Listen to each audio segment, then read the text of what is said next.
game by game hashtag Donkov, for example. Yeah, it does help you find comments about that game, though. If we wanted to speak about it, we can find fan views that way as well. If we've not got much. Yeah, I think from a media point of view, you're better off having one hashtag that everybody uses for a competition of this size, because you'd stand the chance of getting it more recognised, and therefore getting it into more algorithms that would then drive other people like this type views. That's a long word, so I'm just going to say, instead of algorithms, I'm going to talk about the Google form for fan reviews on the week's news. So watch out for those links popping up, but also save the link in your favourites, and anytime a news story happens that you want to vent about or you want to share some input on, get onto that form, throw your views in, and we'll talk about them in next week's episode and every episode from that.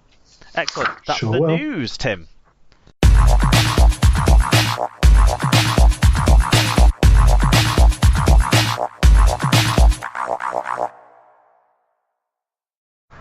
So, Tim, it's time for us to do the meatiest part of the show, our favourite part of the show, the Super League match reviews. It was round 2, of course, of the Super League. Average attendance this week, 8,542. We did have 3 crowds over 10,000, which is good, although I think all of those teams might have wanted a little bit more through the gates. And obviously, Salford being at home is the one that's drawn down the average a little bit. So let's hope more people can get behind the top of the table Salford team, not to spoil too much as we go along here. But the parking's horrible. The parking is horrible, but not if you go on the airport or, get on a bus. Anyway, look into that if you're Salford people listening to this. None of them do. None of them are sending any match reviews. We'll cover that later on. But the first game to talk about, Tim, and you're going to kind of most to take us through this one, I suppose, is Thursday night's televised game, Hull FC versus Castleford. So, where you go? Yeah. So over at the KCOM, so there's 11,244 of you, and at half time it was 12-14 to Cass, and it finished Hull FC 18, Castleford 26, refereed by young Mr. Chris Kendall. So in terms of some statistics, FC made 3 more clean breaks, conceded 2 fewer penalties, and had 3.1 better team tackle success. However, Cass were much better at making ground and over 300 metres more at 1.2 metres per carry, better average gain. In terms of our winning Cass side, Paul McShane made 2 try assists, 40 tackles, proving influential yet again. Greg Eden ran for 145 metres. Jesse Senna-Lefeo scored 1 try, ran for 144 metres. Peter Matautia, 1 try assist, 6 tackle busts and 143 metres. For the losing Hull FC Hull FC team, who've of course not won since England were in the World Cup, Jamie Shaw, 1 try assist, 9 tackle busts, ran for 175 metres and 3 clean breaks. Danny Houghton down on his usual with 53 tackles, 10 from marker. Scotty Taylor, 127 metres and a grade B charge. And a grade C charge. And a grade C charge. 3 games. 3 games has he got? I don't know. You've got that in front of you, so you tell me. I've just moved to the other story now, haven't I? And the burrito himself, Beretta Farimo, 8 tackle busts and 105 metres. Yeah, a grade B and a grade C. 3 games. And I don't even remember the incident. No. We jinxed ourselves there. So I'm looking forward to reading the full write-up on the website tomorrow or Wednesday when that gets put up there, to understand what incident it is, to kind of see what they're seeing here, because obviously dangerous contact, probably around the neck or around the knee or ankle joints, but I can't remember it. No, I mean, I watched it and I can't remember. I watched it, and I enjoyed it. I had a good time watching it, so I can't remember anything too controversial. The only one I can think of maybe, actually, is there was one on...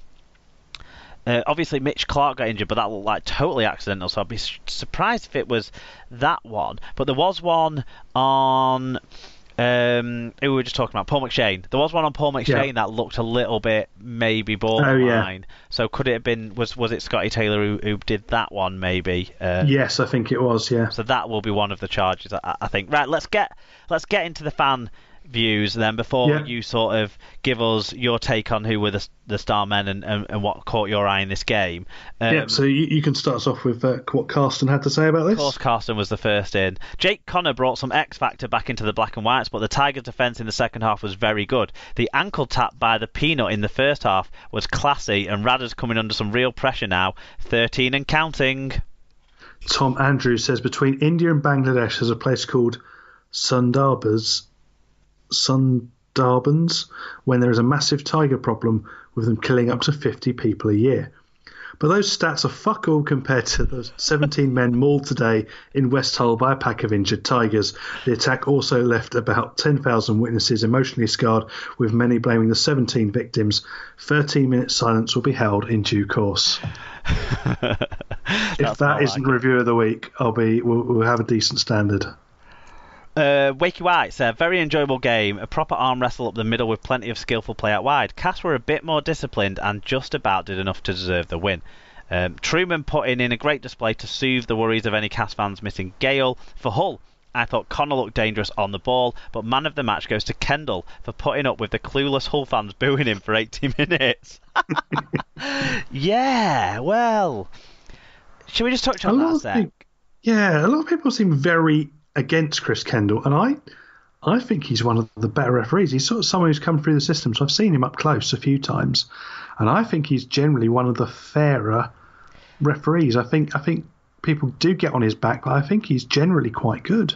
I do think there were a couple of decisions probably that went Cass's way. 50-50s tended to go towards Cass, it felt like, particularly in the first half, but I don't think there was any hugely terrible errors. I think it was more that the accumulation of a number of 50-50s, plus when you're a fan in the crowd, you're only ever watching one defensive line. So if the referee's going 12 metres back and letting the players go back 11 metres, right?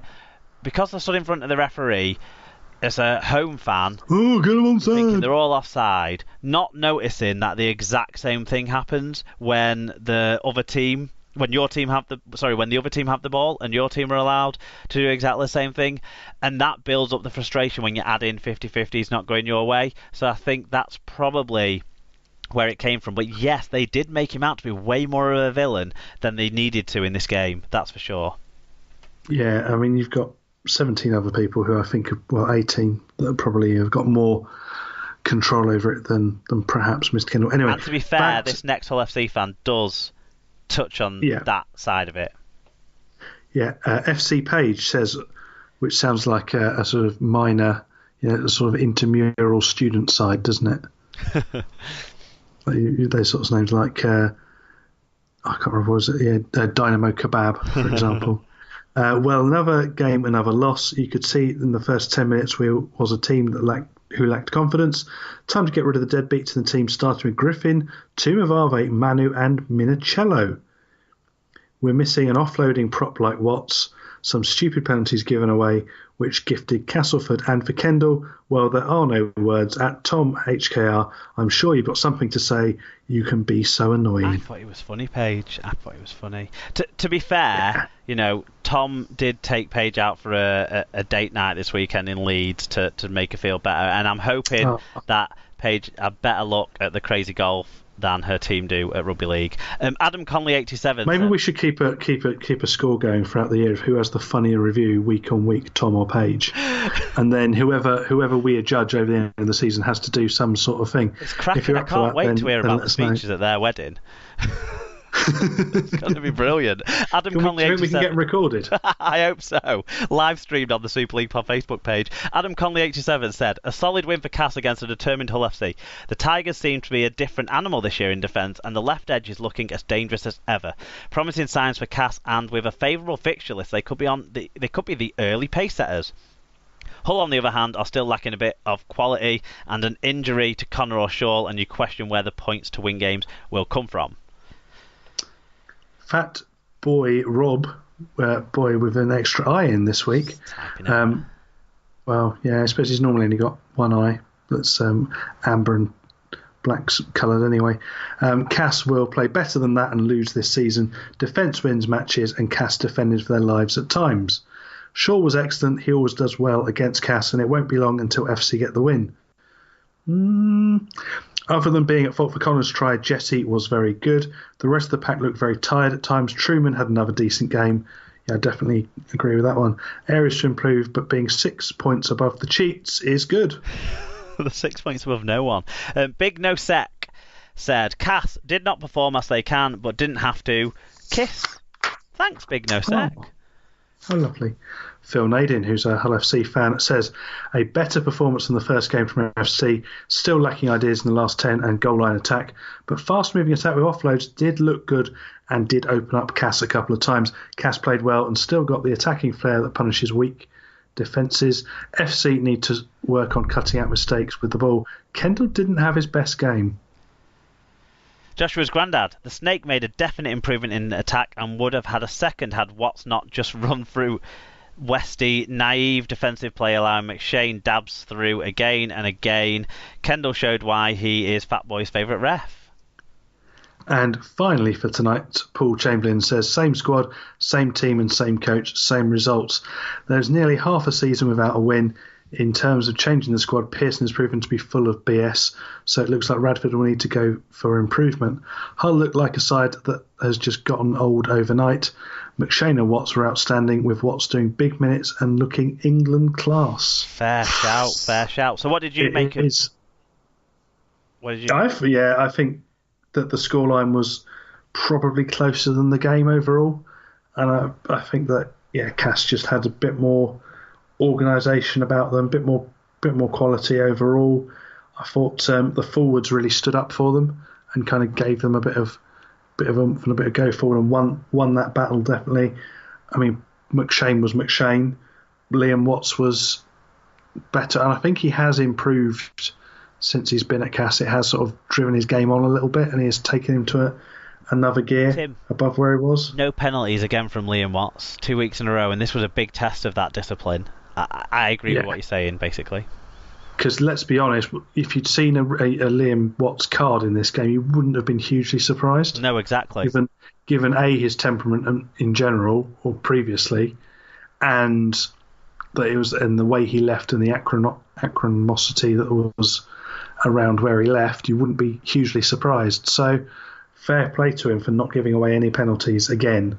So I think he's definitely cut that out of his game, and he is improving in that orangey coloured shirt. I thought there's some nice work and tries. I thought Shenton again did well. I thought his try was probably my favourite. It's taken him a while to get to 100 tries. He's probably got like 150 try assists, hasn't he? So yeah, it's because he's not always got the pace, and he's often got someone outside him to just fling it onto. So it's probably, but yeah, well done to him for getting to that landmark. Jake Connor did improve FC from the previous week, definitely. And again, that leap for one of the tries and a kick for another one of the tries. And again, Jez Kitten showing a clean pair of kitten heels with that break that he made, which was spectacular. Unfortunately, didn't quite have the legs to get through and go on to score it, but that was a really nice break that he made. Yeah, he was exciting too. So the voting, Man of Steel voting, went Shaw. I think the first loser to pick up a 3 points. McShane got 2 and Truman got 1. Just looking at the Albert Goldthorpe for contrast, they've gone McShane, Shaw, Connor. Which, you can't argue with hugely. No, exactly. The one player who you've not picked out and none of the fans picked out that I was really impressed by in this game, and actually played longer minutes than I was expecting because it was his first game of the season and was really influential, was Joe Westerman. I thought we were back to Joe Westerman in his last year at Warrington when he was probably at his best, when he was starting to get talked up as an international and maybe a long-term replacement for Sean O'Loughlin in the international scene. Yeah. And probably I was doing most of that talking up, to be honest. But Joe Westerman, I thought, added a lot. And his try, the play between him and Connor for that try, I thought was really good as well.